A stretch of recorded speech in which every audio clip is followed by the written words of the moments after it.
Hello, everyone. My name is Ana Maria Carrera. I study pedagogy in National and Foreign Languages in Quito. This time, I will talk about the advantage and disadvantage for applying the restorative justice.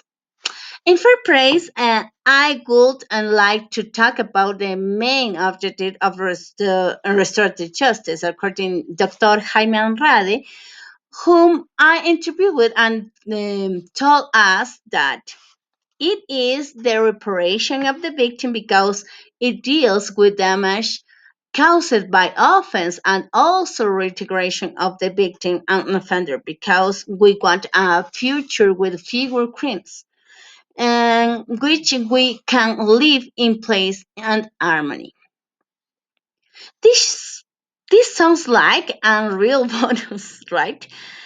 Having less crime in our streets is sounds very good. But restorative justice has its clear limitations when it comes to crimes. It's not the same than someone is accused of the breaking glass in the building without causing death or injury, than being a murderer, for example, or planning to hurt someone. I believe the restorative justice helps to improve the relationships between the victim and the offender. As long as is the irreparable damage fraud money. For example, uh, when there are traffic accidents where there is only material damage, divorce, for example, fights without major damage. Even in rupees, where the amount of money no is too high, for example. The advantage of not send the TF of the people to die, not want to commit an offense, like these ones I just mentioned previous, prevents the from learning more bad behaviors impression that is normally happens.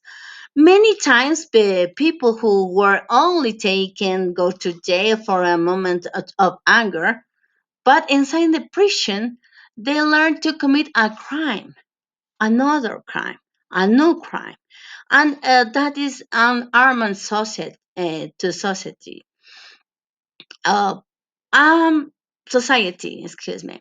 A disadvantage would be that the law is not explicit enough to distinguish the cases of the can use, the tip of benefit, and the cases that must be taken as serious are spaced.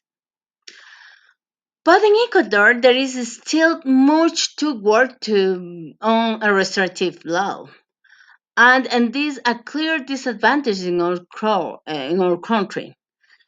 Although it is true in the Constitution, there are several rights in there which to restorative justice is implicit.